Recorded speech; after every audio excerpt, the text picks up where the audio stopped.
오늘 이 시간은 섬김의 공동체, 섬김의 공동체라는 제목으로 말씀의 은혜를 나누도록 하겠습니다. 오늘 본문은 질문으로부터 시작됩니다. 이렇게 질문하고 있죠. 누가 크니까? 누가 크니까? 자, 그런데 이 질문을 누가 하고 있죠? 이 질문을 누가 하고 있죠? 여기 있는 사람들이 누굴까요? 예, 제자들이 하고 있습니다. 지금 제자들이 예수님께 누가 큰 자입니까? 라고 질문을 하고 있는 거죠. 자, 그러면은 이 제자들이 예수님께 누가 큰 자입니까? 라고 질문한 의도가 뭘까요? 자, 이거는 궁금해서 하는 질문이 아니죠. 여러분, 질문도 여러 가지가 있어요. 싸우려고 하는 질문이 있습니다. 니 진짜 이럴 끼가? 이런 거를 싸우려고 하는 거죠. 싸우려고 하는 질문이 있고, 또 답을 정해놓고 하는 질문이 있습니다. 이거 맞지요? 이런 거. 답을 정해놓고 하는 질문이 있습니다. 질문이라는 거는 정말 궁금해서 하는 것도 있지만, 상대방한테 시비를 걸라고, 또는 또 나를 돋보이고, 또 남한테 내가 원하는 답을 들으려고 하는 질문도 있습니다. 자, 이 제자들의 누가 큽니까? 라는 질문은 이미 답이 정해져 있죠. 자, 누가 큽니까? 이 답의 정답은 무엇입니까? 제자들이죠. 제자들. 제자들은 지금 그 답을 듣고 싶어 하는 거예요. 예수님, 누가 큰 자입니까? 너희들이 큰 자지. 예수님, 천국에 가시면, 또 이 땅에 주님의 나라가 임하면 누가 큰 자입니까? 제자들이 듣고 싶어 하는 대답은 너희들이 큰 자지. 이걸 듣고 싶어 하는 거예요. 왜? 제자들은 모든 것을 버려두고 3년 동안이나 예수님을 따라다녔습니다. 그래서 자신들은 자격이 있다고 생각하는 거예요. 우리는 자격이 있어. 왜? 시간을 들이고 물질을 들이고 정성을 들여서 주님을 따라다녔고 배웠고 희생했기 때문에 우리는 무언가를 얻을 자격이 있다라고 생각하는 거예요. 근데 이거는 제자들만 그런 게 아니라 현대인들은 이런 모습들이 두드러지게 많이 나타나는 것 같아요. 요즘 사람들은 내가 나다 이런 생각들이 많아요. 그래서 무시당하는 거를 너무 싫어합니다. 그래서 이제 저희 여동생이 20년 전에 미국에 갔어요. 간호사로. 근데 저희 여동생은 지방의 간호전문대를 나왔습니다. 겨우 미국 간호사 자격증을 구하면서 따가지고 갔어요. 그러니까는 얼마나 떨리고 얼마나 부족하다고 생각했습니까? 그러니까 시키는 거 열심히 하고 뭐라 그래도 잘못했습니다 하고 이렇게 했단 말이에요. 근데 한국 사람인데 병원에서 막 싸우는 사람이 있는 거예요. 누굴까요? 연세대, 고려대, 서울대 나온 간호사들. 그런 사람들이 영어도 잘합니다. 실력도 있습니다. 미국 안 가도 됩니다. 왜? 한국에서 수간호사하고 한국에서 돈 많이 벌던 사람입니다. 근데 그런 사람들이 뭐 실력이 있으니까, 영어도 잘하니까 그냥 미국 간호사 자격증 RN이라고 하는 걸 딴 거예요. 그리고 미국을 간 겁니다. 왜 미국을 갔을까요? 자식들 유학시키려고. 근데 미국에서 간호사는 그 직업 자체가 우리나라도 간호사가 그렇게 뭐 좋은 직업은 아니잖아요. 힘든 직업이잖아요. 미국은 더해요.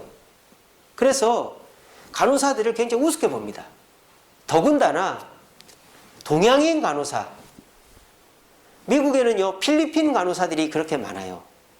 필리핀의 똑똑한 애들은요, 꿈이 뭔지 압니까? 미국 가서 간호사 하는 겁니다. 그러니까 미국 간호사들이 많단 말이에요. 그러니까는 우리나라 사람들이 미국에 간호사로 가도 필리핀이나 소말리아나 이런 데서 온 사람 취급을 받는 거예요. 그런데다가 필리핀 간호사들은 영어라도 잘하지. 소말리아 간호사들은 영어라도 잘하지. 이 한국 사람 영어도 못해. 그러니까는 엄청 욕을 먹는 거예요. 그러니까 이 한국에서 연대, 고대 서울대 나온 간호사들이 싸우는 거예요. 나는 한국에서 그래도 좋은 대학 나오고 내가 여기 돈 벌러 온 게 아니라 내 자식들 유학시키려고 왔는데 내가 이런 대우를 받아야 돼? 싸우는 거예요. 그래서 어떻게 될까요? 그 병원은 더 이상 한국 사람을 안 받는 거예요. 그렇게 해서 한국 간호사들이 미국에 취업할 병원들이 점점 줄어들었다 그러더라고요. 지금은 그 한때만 미국 간호사가 부족해가지고 지금은 한국에서 간호사를 안 뽑아갑니다. 자, 그런 경우가 지금 이 경우죠. 내가 자격이 있다고 생각하면 목소리가 높아집니다. 무시당하는 걸 싫어합니다. 그렇게 해서 싸우게 됩니다. 그러면은 그 공동체가 깨지는 거예요. 그러니까 예수님이 이 제자들의 질문을 딱 들으니까 이것 봐라, 이거 안 되겠는데 이렇게 딱 된 거예요. 지금 지금 한 3년 따라다녔다고 이제 뭐 좀 폼 좀 잡는다고 뭐 이렇게 좀 된 것처럼 생각을 하네. 그래서 예수님이 제자들한테 따끔한 얘기를 하시는 거예요. 그래서 예수님이 뭐라 합니까? 진실로 진실로 너희에게 이르노니. 진실로라는 말은 너희들 똑바로 들어라 이런 뜻입니다. 그러면서 뭐라고 하십니까? 너희가 돌이켜 어린아이들과 같이 되지 아니하면 결코 천국에 들어가지 못하리라. 자, 어린아이가 되라는 말은 아니죠. 어린아이 같이 되라 그랬습니다. 자, 그러면은 이 어린아이는 도대체 뭘까요? 그렇죠. 순수하고 나는 자격이 있다 없다? 없다. 예, 나는 잘 모른다. 나는 할 줄 아는 게 없다. 나는 도움이 필요하다. 그래서 거기 그렇게 돼 있지 않습니까? 4절에 보시면 어린아이와 같이 자기를 낮추는 자가 천국에서 큰 자라 그랬죠. 이게 무슨 말이냐? 그냥 우리가 다 겸손하죠. 아이고 저는 못합니다. 말은 그렇게 해놓고 아이고 내가 이 정도는 할 줄 아는데 이 정도는 내가 관여해야지 뭐 이렇게 되는 거예요. 그러니까 말로 겸손하고 이런 게 아니라 아예 나는 자격이 없다고 생각을 해야 된다 이 말이에요.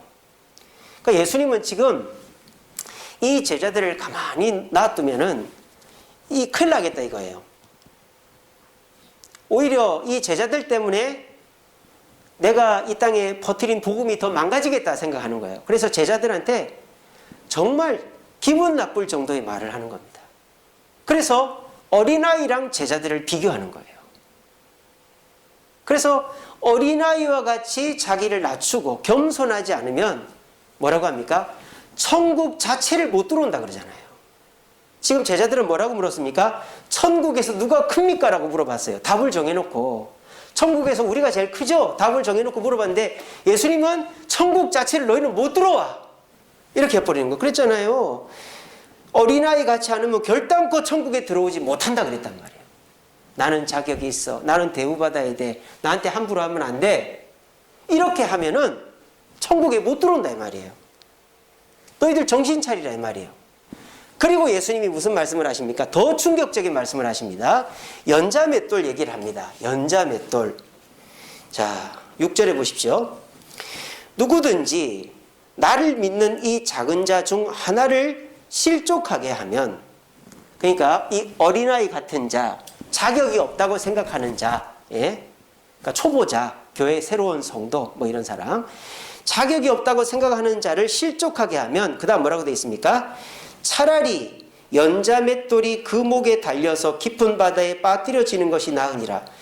갑자기 생뚱맞게 연자맷돌 메고 바다에 빠져 죽는 게 낫다. 이 말이 뭘까요? 이 말이 뭘까요? 우리는 이 말을, 이 본문을 어떻게 이해하느냐? 소자, 어린아이, 이렇게 좀 부족하고 연약하고 어린 사람을 실족하게 실망시키면 그 사람을 실망시킨 그 사람이 목에다가 연자맷돌을 메고 바다에 빠져 죽는다. 이렇게 이해를 해요. 우리 대부분 그렇게 알고 있죠. 근데 여러분 문장을 자세히 보세요. 다시 읽어드릴게요. 이 작은 자 중 하나를 실족하게 하면 차라리 연자맷돌이 그 목에 달려서 깊은 바다에 빠뜨려지는 것이 낫다. 여기서 주어가 뭡니까? 작은 자죠. 작은 자. 작은 자를 실족하게 한 사람이 아니고 작은 자예요. 그리고 누가 연자맷돌을 목에 맨다고요? 연자맷돌이 그 목에 달려서, 여기서 그 목이 누구 목이에요? 작은 자의 목이에요. 어이구, 이게 무슨 말인가? 생뚱맞죠? 아니, 그 작은 자가 무슨 잘못이에요? 그 작은 자는 그냥 큰 자들 따라다니고 그 큰 자들 하는 거 본 것밖에 없는데, 지금 예수님은 뭐라고 얘기하시느냐? 연자 맷돌을 누가 맨다고요? 어린아이, 작은 자가 맨다고 얘기하고 있는 거예요. 도대체 이게 무슨 말일까요? 왜 작은 자가 연자 맷돌을 목에 매야 된단 말이죠? 작은 자는 잘못한 게 없는데 큰 자들이 작은 자를 실족하게 했다 그러잖아요. 근데 왜 작은 자가 연자 맷돌을 메고 물속에 빠져 죽어야 된단 말입니까? 이 말의 속뜻은 이렇습니다. 지금 오늘 이 본문은 예수님께서 예루살렘 들어가기 직전입니다. 이 마태복음 18장 앞에 무슨 사건이 있습니까? 변화산 사건이 있습니다. 변화산 사건은 예수님께서 십자가에 달려 죽을 것을 모세하고 엘리야가 가르쳐준 사건이죠. 그러니까 지금 예수님은 십자가를 지러 고난을 당하러 예루살렘으로 들어가고 있어요. 그리고 거기에서 죽어요. 죽어서 영광을 얻게 되는 겁니다. 근데 제자들은 지금 그렇게 생각을 안 한단 말이에요. 예수님은 지금 예루살렘의 왕위대로 들어간다고 생각하고 있어요. 왕위대로. 그리고 그 왕이 되시면 우리가 예수님과 똑같이 영광을 얻는다 생각하는 거예요. 그래서 우리가 뭐가 된다? 뭐가 된다? 큰 자가 된다. 그렇게 생각하고 있는 거예요. 그러니까 예수님이 가만 보니까 이랬다가는 교회가 이 산으로 가겠다 이거죠. 왜? 너나 나나 다 뭐 하려고 하겠어요? 큰 자가 되려고 하는 거예요. 나도 이거 했으니까 나도 존경받아야 돼. 나도 이거 했으니까 나한테 인정해줘. 나도 이거 했으니까 나한테 함부로 하지 마. 다 큰 자가 되려고 한다 이 말이에요. 그러니까 그런 식으로 교회가 되면 교회가 깨진다 이 말입니다. 그 지금 예수님은 뭘 가르치는 거예요? 공동체를 가르치고 있는 거예요. 그런 식으로 모두가 큰 자가 되려고 하면 공동체가 깨진다 이 말이에요. 그래서 예수님이 왜 작은 자, 어린아이 같은 자, 나는 자격이 없다고 생각하는 자, 교회 새로 나온 초신자들, 또 교회에서 아이고 저는 부족합니다, 연약합니다 이렇게 말하는 사람들을 목에다가 연자맷돌을 달아서 빠뜨려 죽인다고 했는 줄 아세요? 차라리 그렇게 되는 게 낫다 이 말입니다. 무슨 말인지 알겠습니까? 여러분 이해되십니까? 뭐보다 낫단 말입니까? 큰 자가 되어서 교만해지는 것보다 차라리 연자맷돌 메고 작은 자로 죽는 게 낫다 이 말입니다. 그러면 천국에서 큰 자가 된다 이 말입니다. 여러분 이 진리를 깨달으시기 바랍니다. 그러니까 이거는요, 예수님이 이 제자들에게 충격요법을 쓰는 거예요. 여러분 이 비슷한 게 있죠. 어떤 불의한 청지기 이야기하시죠. 어떤 청지기가 부정을 저질렀어요. 근데 바리새인들이 막 예수님한테 와서 따지니까 그 바리새인들한테 해주는 말입니다. 어떤 청지기가 부정을 저질렀는데 그게 들켜버렸어. 그 주인이 알아버렸어. 그래가 주인이 너 며칠까지만 일하고 나가 이렇게 된 거예요. 그러니까 이 청지기가 어떻게 해요? 내가 일해본 적도 없고 힘도 없고 이러니까 나 이제 굶어 죽겠다. 그래서 청지기가 어떻게 합니까? 우리 주인한테 돈 빌린 사람 찾아다니면서 우리 주인한테 얼마 빌렸어? 1,000만 원. 여기다가 500만 원이나 쓰고 그 500만 원 나한테 한 100만 원만 줘잉? 이런 식으로 장부 조작을 하고 돌아다닌 거예요. 그런데 예수님은 그 불의한 청지기를 착하다 나쁘다? 착하다고 말 안 하지만 뭐하다? 지혜롭다. 지혜롭다고 칭찬하는 거예요. 여러분 이게 말이 됩니까? 이게 말이 됩니까? 나쁜 놈이잖아요. 장부 조작한 놈이잖아요. 근데 예수님은 바리새인들에게 충격요법을 주는 거예요. 그 불의한 청지기가 너희들보다 낫다 이 말이에요. 왜? 너희들은 너희들 망할 날을 못 깨닫고 있잖아. 근데 불의한 청지기는 자기가 쫓겨난다는 걸 깨달았다 이 말이에요. 그러니까 너희들이 이제 망할 것 자체를 깨닫지 못하고 있는 너희들보다 내가 망하니까 어떻게든지 살아야 되겠다라고 생각한 그 불의한 청지가 낫다라고 말하는 거예요. 그거는 굉장히 충격적인 요법이죠. 오늘 본문이 똑같은 거예요. 지금 제자들이 정신을 못 차리고 있는 거예요. 정신을. 이제 우리가 예루살렘 들어가면은 예수님이 왕이고 내가 뭐 국무총리하고 내가 재무부 장관, 국방부 장관, 뭐 교육부 장관, 뭐 내가 우리 그렇게 해서 행복하게 살자. 이제 고생 끝, 행복 시작이다. 이렇게 하고 있는 거예요. 자기들끼리 얘기하고 예수님께 와서 예수님, 누가 큰 자입니까? 정답은 제가 큰 자죠? 제가 큰 자죠? 이렇게 물어보는 거예요. 그러니까 예수님이 속마음을 훤히 아시는 예수님이 아이고 이거 내가 이놈들 놔두고 죽었다가는 이놈들이 세운 교회는 100년도 못 가겠다. 아니 10년도 못 가겠다. 이놈들이 세운 교회는. 그래서 예수님이 지금 이 말씀을 남기시는 겁니다. 이 제자들이 이 말씀을 언제 깨달을까요? 아마 저는 예수님 십자가 달리셨을 때 다 도망치고 난 다음에 깨달았을 것 같아요. 우리가 큰 자가 아니었구나. 그렇게 예수님 옆을 지키겠다고 해놓고 예수님 잡히시니까 도망친, 그러면서 이 말씀이 생각났을 거라고 생각해요. 우리는 큰 자가 아니었다. 우리는 자격이 없는 자다. 우리를 믿고 따르는 많은 성도들을 우리처럼 교만한 자로 만들 뻔했구나. 그래서 이 제자들이 이 말씀을 기억하면서 겸손을 깨닫고 변화가 됐다. 저는 그렇게 생각합니다. 지금 예수님 말씀하시는 것은 교회의 앞선 자들이, 자격이 있는 자들이, 자격이 있죠. 자격이 있어요. 베드로 자격이 있습니다. 야고보, 요한 다 자격이 있습니다. 근데 그 자격이 있는 자들이 내가 자격이 있다고 함부로 하고 복종하지 않고 화내고 이러면 그거를 자격이 없는 사람이 배운다 이 말이에요. 그래서 뭐라고 한다고요? 나도 언젠가 자격을 갖추면 저 사람처럼 복종 안 하고 함부로 하고 화내고 해야지. 이렇게 된다 이 말입니다.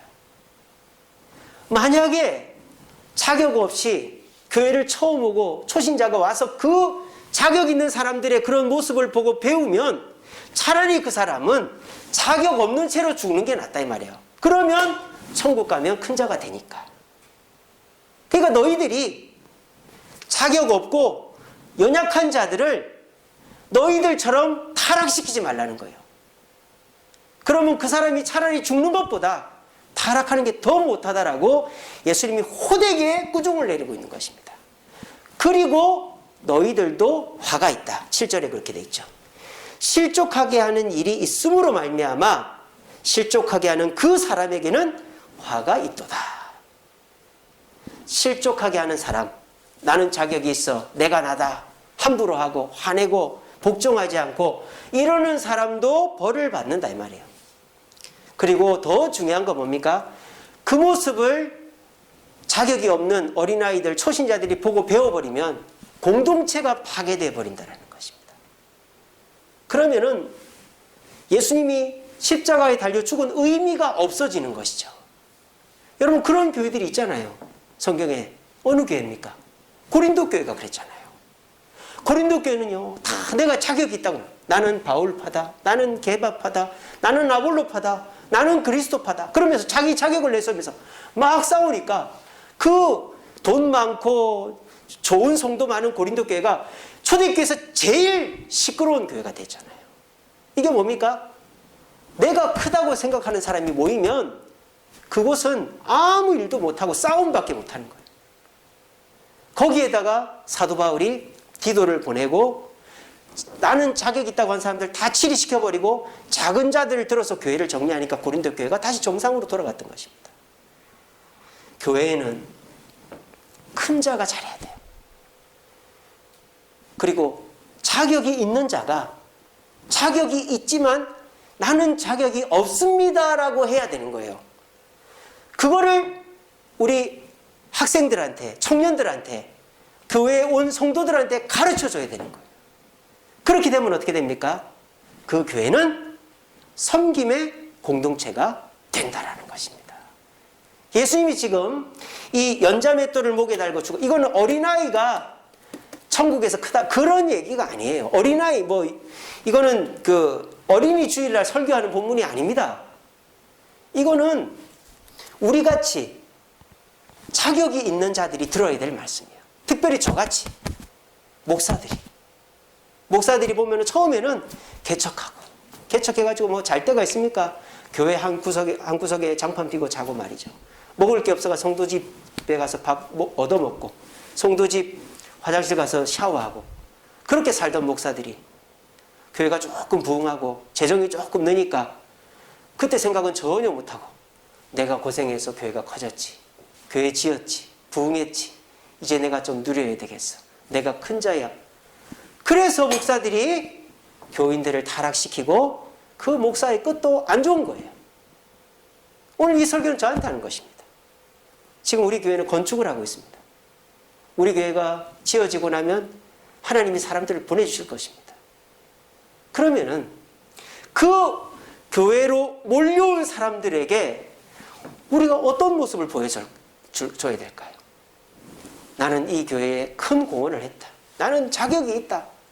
그러면서 자격 있는 자의 모습이 큰 자다라고 보여주면 나나 그렇게 해서 나도 큰 자라고 하면 교회가 시끄러워지고 깨진다 이 말이에요. 그러니까 오히려 헌신하고 수고하고 또 하나님 뜻대로 한 그 사람들이 겸손하고 나는 자격이 없습니다 라고 말할 때 그 모습을 학생들이, 청년들이, 성도들이 배우게 되고, 그렇게 되면은 그 교회는 전부 다가 섬기는 공동체가 돼서 똘똘 뭉쳐가지고 어떤 어려움도 이기게 되어져 있다라는 것을 오늘 성경은 우리에게 가르쳐주고 있습니다. 하나님은 여러분들의 자격을 높이 보고 계십니다. 오늘 이 자리에 계신 분들 다 교회를 위해서 수고하시고 이 금요 기도에 나오실 정도면 얼마나 교회를 사랑하시는 분들입니까? 근데 우리가 한 끗 차이죠. 우리가 자격이 있고 우리가 대접받고 존경받아야 되는데 그거를 내가 얘기해서 받으려고 그러면 안 되는 거예요. 나는 그냥 가만히 있어야 되는 거죠. 나는 그냥 내 할 일만 하는 거예요. 그리고 주님께서 성도들이 우리 목사님, 우리 장로님, 우리 권사님, 우리 집사님, 우리 교회 지으시고 우리 교회에 헌신하시고 아무 말씀도 없이 저렇게 수고하신다. 그렇게 되면 어떻게 됩니까? 우리 교회 초신자들도 학생도 청년들도 어떻게 하겠어요? 나도 우리 목사님처럼, 나도 우리 장로님처럼, 나도 우리 권사님 집사님처럼 저렇게 해야지. 이렇게 되면 어떻게 됩니까? 우리 주세음교회는 섬김의 공동체가 된다라는 것입니다. 여러분, 이 말씀을 우리 가슴 깊이 새깁시다. 여기 모이신 저와 여러분들만 이 말씀대로 하면 됩니다. 그러면 우리 교회는 절대 시끄러울 일이 없어요. 그리고 우리 교회로 만약에 다른 교회에서 말이죠, 내가 나다 하면서 싸우고 나온 성도들이 있을 수 있어요. 그런 성도들이 우리 교회를 따고 왔는데 분위기가 완전 다른 거예요. 목사님이 운전 다 하고 청소 다 하고 전혀 전에 교회에 있는 목사님하고 전혀 다르고 말이죠. 장로님이 교회 안내 다 서고 봉사 다 하고 그러고 말이죠. 인사 다 하고 우리 권사님들이 허드렛 일 싹 다 하고 그런 분위기다. 그러면은 다른 교회에서 내가 나다 하면서 싸우고 나온 사람들도 우리 교회 와서는 이게 진짜 교회구나. 내가 잘못됐었구나. 내가 전에 교회 다니면서 내가 나다 하면서 내가 큰 자다 하면서 대접받으려고 하다가 내가 튕겨 나온 거구나. 그럼 그 사람은 베드로처럼 되는 거죠. 베드로가 지가 칼 뽑아서 예수님 구하겠다고 하다가 겸손해졌잖아요. 그래서 저는 아무것도 아닙니다. 주님이 아시잖아요. 그러잖아요. 똑같은 거예요. 우리가 그렇게 돼야 됩니다. 우리가 먼저, 여기 계신 저와 여러분들이 먼저, 다른 말 할 거 없고 제가 먼저 우리 교회로 이제 건축하고 나면 올 성도들에게 다른 교회 목사님들과는 다른 모습을 제가 보여줘야 되는 거죠. 마음대로 하지 않고 교회 돈 함부로 안 쓰고 교회에 뭐 함부로 안 하고 결정도 내 맘대로 안 하고 다 의논해서 하고 허드렛 일 제가 다 하고 욕심 안 부리고 처음과 끝이 같고 그런 모습을 보이면 말은 안 해도 이 교회는 분위기가 다르구나. 그리고 우리 장로님, 권사님, 집사님들이 내가 나다, 자격이 있다, 크다 이렇게 하지 않고 겸손하게 이름도 없이 빛도 없이 섬기는 모습을 보여주면 우리 교회로 온 사람들이 말씀을 통해서도 변화되겠지만 우리들의 신앙의 모습을 통해서 변화가 되는 거예요. 그럼 어떻게 됩니까? 우리는 섬김의 공동체가 되어서 그 사람들을 변화시키고 이 지역사회의 가장 아름다운 교회 모델을 보여줄 수 있는 것입니다. 오늘 이 설교는 저한테 하는 설교입니다. 제가 제일 새겨 들어야 될 설교입니다. 그래서 저는 정말 제가 그 주보 칼럼에도 맨 끝에 쓰잖아요. 무익한 종이라고. 나는 무익한 종이 되어야 되겠다. 그런 마음으로 이제 교회가 지어져도 교회가 빚을 갚고 교회가 부흥하기 전까지 부흥하더라도 내가 나다라는 생각하지 않고 오히려 개척할 때 그 마음으로 섬기고 다 장로님하고 의논하고 바늘 하나 옮기더라도 내 뜻대로 하지 않고 그런 모습을 내가 보일 수 있다면 그런 모습을 내가 은퇴할 때까지 보인다면 우리 교회는 하나가 될 수 있다. 그리고 나를 닮은 성도들은 진정한 섬김의 공동체로 만들어갈 수 있다라고 저는 생각합니다. 이 일에 저뿐만 아니라 우리 함께 동참하셔서 우리가 만들어갈 교회를 내가 나다, 나는 자격이 있다, 나는 큰 자다 이런 자들의 공동체가 아니라 나는 자격이 없다, 나는 부족하다.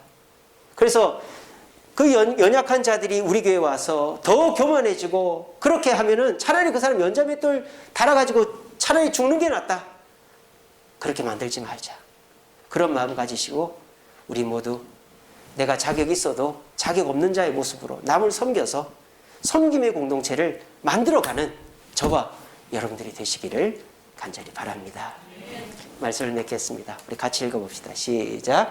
겸손한 마음으로 각각 자기보다 남을 낮게 여기고. 자, 여러분들은 평균 이상입니다. 아니, 최상위라고 볼 수 있습니다. 신앙적으로도 그렇고 인성적으로도 그렇고 지금까지 살아온 삶으로도 여러분들은 일반인들에 비하면 아주 생활이나 인성이나 삶의 여정이 굉장히 훌륭한 분들입니다. 근데 내가 그렇게 훌륭하다고 생각하는 사람들이 나보다 못한 사람들을 어떻게 대하느냐에 따라서 활용점정이 되는 거예요. 여러분 활용점정 아시죠? 용 그림에다가 눈 하나 잘못 찍으면 그림 베려버리는 거예요. 눈을 제일 잘 찍어야 되는 거예요. 마찬가지입니다. 내가 아무리 돈이 많고 권력이 있고 내가 아무리 능력이 있어도 남들보다 뛰어나도 나보다 못한 사람을 높게 여기면 그 사람은 진짜 제대로 된 사람이 되는 거예요. 근데요, 뭐 그런 사람들은 뭐 얘기할 것도 없죠. 아무것도 없으면서 자존심만 세고 자기 자랑만 하는 사람, 그런 사람은 지금 얘기할 것도 없어요. 근데 제일 안타까운 게 뭡니까? 참 좋은 사람인데 다 갖췄는데 주님 보시기에 좋은데 딱 하나 나보다 낮은 사람을 높게 여기지 못하면 그게 참 옥에 튀다 이 말이에요. 오늘날 많은 그리스도인들이 그렇다 이 말입니다. 저 사람은 다 좋은데 이게 문제야. 막 이렇게 자꾸 지적하고 흠을 잡는 거. 우리가 그렇게 할 때 우리 공동체에는요 하나님의 하나됨이 일어나지 않습니다. 제가 이번 주 그 주보 칼럼에다가 글을 하나 실어놨어요. 남을 판단하지 말라. 판단은 하나님의 영역이다 그랬습니다. 우리는요 나보다 잘하는 거에 대해서 말을 안 해요. 왜? 시기 질투가 나니까. 근데 뭐 하나 잘못하면은 그걸 꼭 잡아가 저 사람은 저게 문제야 이런단 말이에요. 근데 그렇게 하면은 나중에 사람들이 자기들끼리 모여서 우리를 욕합니다. 지는 잘하나 이렇게 되는 거예요. 그래서 제가 칼럼에 그렇게 써놨습니다. 잘하면 칭찬해주고 못하면 사랑해주자. 우리 따라합시다. 잘하면 칭찬해주고, 못하면 사랑해주자. 그러면요, 우리가 가까이 못 지낼 사람이 없어요. 근데 우리는요, 잘하면 시기하고, 못하면 고소해하고, 그러지 않습니까? 그렇게 하면 안 된다, 이 말이에요. 잘하는 거는 무조건 칭찬해주고, 못하면 사랑으로 덮어주면 되는 거예요. 나보다 저 사람은 낮게 여겨주는 거죠. 그런 사람이 목사고, 그런 사람이 대통령이고, 그런 사람이 시장인 그 교회, 나라, 그 시는 얼마나 행복하겠습니까? 여러분, 그렇지 않겠어요? 잘하는 건 칭찬해주고, 부족한 거는 사랑으로 덮어주는, 내가 나다 이러지 않고 겸손하게 나보다 남을 낮게 여기는 사람이 가정의 가장이고, 사장이고, 목사고, 시장이고, 대통령이라면 그 사람들이 누구 본을 받겠습니까? 그 아버지 본을 받고, 그 사장님 본을 받고, 그 목사님, 시장님, 대통령 본을 받아서 그런 식으로 서로가 남을 낮게 여기면 그 공동체는 칭찬만 가득한 공동체, 사랑만 가득한 공동체가 되는 것입니다. 오늘 이 말씀이 우리의 가슴에 남아서 지금도 여러분들은 자격 있는 자들입니다. 충분히 그 자격을 가지고 누려도 되는 분들입니다. 근데 여러분, 한 번만 그 누림을 주님을 위해서 멈춰 보십시오. 활용점정입니다. 내가 나다 하지 마시고, 그래도 내가 남을 낮게 여겨야지, 이 마음으로 자격을, 내 권한을 얘기하지 않고 내가 다른 사람의 말을 듣고 다른 사람을 섬길 때, 그게 내가 가진 실력이나 돈이나 환경보다 더 나를 높게 평가하게 될 것입니다. 더더군다나 높은 사람인데, 돈 많은 사람인데, 권력이 있는 사람인데 돈 자랑 안 하고 권력 자랑 안 하고 자기 자리 자랑 안 하면 그 사람은 더 칭찬받게 되어지는 것입니다. 우리 모두 이 겸손한 마음으로 그 사람들의 단점, 실수들을 막 파내는 사람이 아니라, 하나라도 장점이 있으면 그거를 칭찬하고 이렇게 띄워주는 우리 목사, 장로, 권사, 집사가 돼가지고 그 모습을 우리 학생들, 청년들, 새신자들이 배워서 우리 교회는 이제 건축하고 들어가서 우리 교회로 많은 사람들이 이제 몰려오게 될 텐데, 다른 데서 싸우고 오고 내가 나다 하면서 또 싸우고 오고 이런 사람들도 우리 교회에 와가지고는, 이 교회는 그런 분위기가 아니구나, 이 교회는 절대 높은 사람이 자기 멋대로 하는 데가 아니구나, 이 교회는 오히려 높은 사람이 더 머리를 숙이는 곳이구나, 나도 저렇게 해야지, 나도 옛날에 저렇게 할걸, 이렇게 되면서 진정한 섬김과 진정한 제자의 본, 주님이 기뻐하시는 본을 보이는 저와 여러분 되시기를 간절히 바랍니다.